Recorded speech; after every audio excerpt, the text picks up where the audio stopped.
Greetings everyone, and welcome to this week's edition of the Weekly Challenges Guide. Now for those of you who are new to this series, or may need a bit of a refresher, the Weekly Challenges are a set of 5 events that go live Thursday night, Friday morning depending on your region. These usually consist of 4 events already in the game that you may need to unlock, while the 5th one is a special event that is either a 1-week race, a time trial, a mission challenge, whatever comes first that week. So, with that out of the way, let's see what is in store for this week. So we kick things off with the Sunday Cup. This is a 2-lap race around Sardegna Road Track C Reverse. Requires a road car, suggested performance points being 380. So for this, I'm gonna choose a car of mine that I tend to like usually for around this performance points. That's the Peugeot 205 GTI here. It handles very nicely enough and pretty decently good on pace. So let's take a lap around here and give you a good idea as to get around. Now this is very much momentum based, so this is going to be a lot of being careful on how you take corners and how to carry a lot of speed. So we start by braking right at the 150 mark here, down to second gear, and turning right about here at the apex, accelerate right on out to the curb here. And then we have a series of S's here, and these are pretty much all flat. You can just use as much curb as you like, right through there, full on acceleration through here, as well as through here. Here I usually tend to prefer 3rd gear, and right on out. You got all that curb to catch you. And then we come to the final corners there. This right-hander, this is pretty much flat out. So it's this left-hander. But also you brake right about here. Turn right into the corner, accelerate right on out. And again, you got all this curbing here to catch you. As we accelerate all the way in this downhill, which will lead to the straightaway. And that is a lap around Sardegna Road Track C Reverse. Now, on to the race itself. So, best spots for overtakes that I found were turn 1, the S's as mentioned, and turn 8 through turn 10. Obviously a lot of speed being carried, very easy to get some momentum and get by the AI or to set up some passes. Where you want to be careful is with the AI in turn 5 through turn 7. They brake multiple times and pretty much right in the middle of the corner at times. So if you're going for a clean race bonus, be on the lookout for that kind of behavior. Next, the European Clubman Cup 600. This is a 4-lap race at Circuit de Barcelona, Catalunya GP layout. No chicane, requires a road car from those following countries there. And so, at a suggested performance points of 600, I've decided I'll just go with this Lamborghini Gallardo that I did right here. And this is a build you may have seen before in one of my shorts. Well, let's go take a lap around here. So full acceleration right there. And again, this is another corner this is another track, I should say, that's very momentum based. Things obviously pick up a bit. So I'll put it right about there. Brake into the corner. I usually go in 3rd gear to carry a lot of momentum through 1 and 2. So we get to 3. I'm going to hold on and not accelerate until that route you see right there comes into view. Then you accelerate. This will take you all the way to the curb here. Turn 4. Down to 2nd gear, I usually do. And carry a lot of momentum mid-corner right out on exit.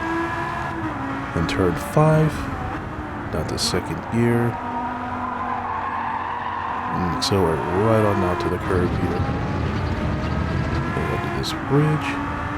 I'll start braking just about where that curb starts. And then accelerate right on out. And now here, I usually don't brake too hard. I usually kind of dab it or even get off the gas 3rd and accelerate because you got all this curb to catch the car.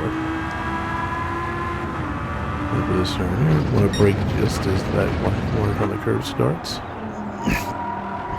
And I usually tend that curve on the inside to really turn the car more. And then want to brake. And I usually use that curbing on the inside to indicate where to accelerate.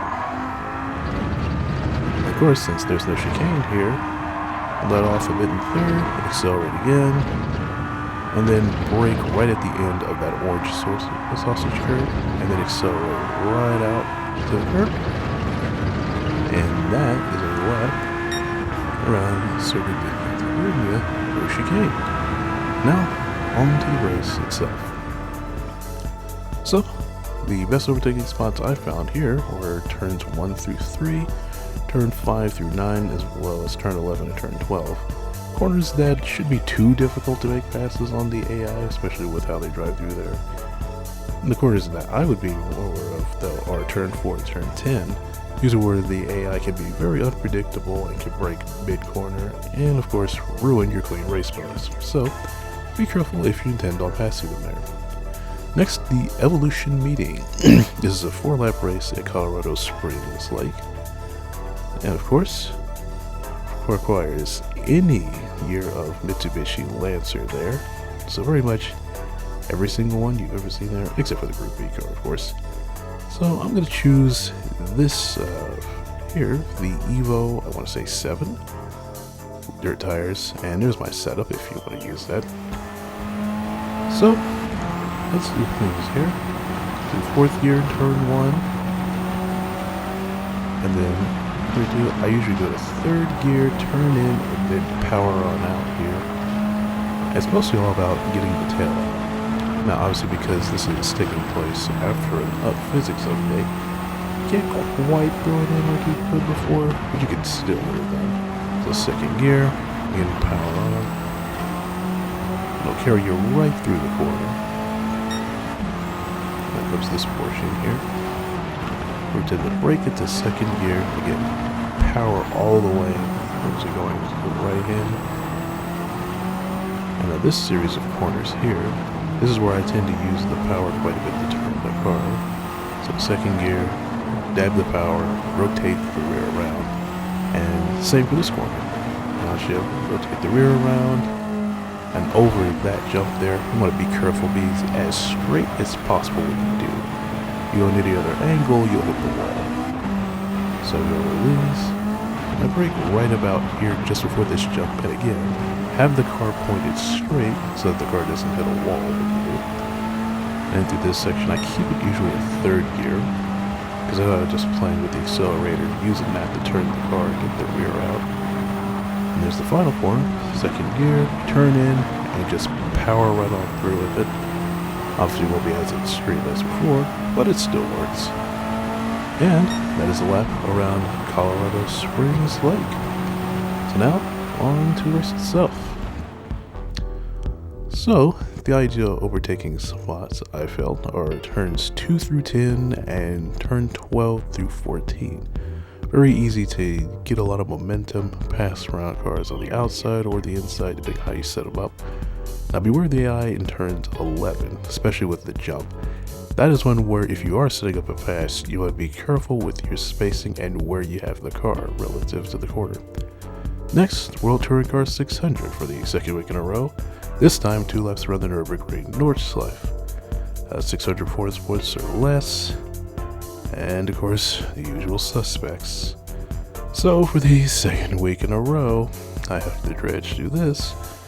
And this time, however, the only choice I have is this Honda NSX I used for that Tokyo race. Because, well, the performance voice changes mean I can't use anything else. And of course, as usual, no laps around here because it's a bit too long. So some quick tips: choose a car or tune for handling. This track is full of corners there, so you want to emphasize that for the most part so you can take advantage of the AI. And pull at least 9 to 10 seconds on the leader before the final straight. They have a lot more power, more likely, but they're not going to get past you if you have that bit of a gap before you do. So keep that in mind when you do catch them. And next up, the special race for this week, the Japanese F4 Challenge 550. This is a 6-lap race in Eiger Norman. And of course, a lot of categories of car, but especially from Japan with an FR drivetrain, and a suggested performance of 550. And I decided to just bring an old favorite out, which is this R7, my GTCLM edition. So let's go a lap around here, and we start right here in the first few corners, down to second gear. Be very careful of how you use the throttle. Usually I would suggest using the grass to turn the car, but since this has a bit more power, I would suggest being a little more careful now. Only do it if you can't get the car to turn. So there's 3, there's 4 there, and then we accelerate right across this bridge here. 5. Right up here. 3rd gear. I usually hold that throttle right about here, and then accelerate right on out. Careful if you got a lot of power, it'll send you around. 6. And then 4th gear I usually take because I'm carrying a lot of speed. And I get on the throttle through here, very confident. I get on the brake just as I'm reaching the corner of that building there. Hold the car right through that corner, and then accelerate right on out downhill. And that's a lap of Eiger Norman. And now, on to the race itself. So the ideal passing spots I found were turns 1 and turn 5 through turn 11. These are corners I felt were pretty easy for you to take advantage of the AI, use the momentum, pass them around, and set them up. The corners I would be more aware of are turns 2 through turn 4. They're very tight, not a lot of room, so if you're going to set up a pass, you're going to need to be very careful where you put the car. So that's it for this week. Hopefully you've enjoyed it, whether you've just logged in or haven't logged in in quite some time. If you do enjoy this, give it a like, share, subscribe, and don't forget to click the bell icon so you be notified when these go live Fridays at 1 p.m. So that's it for me. Stay safe, stay cool, and I'll see you guys in the next video.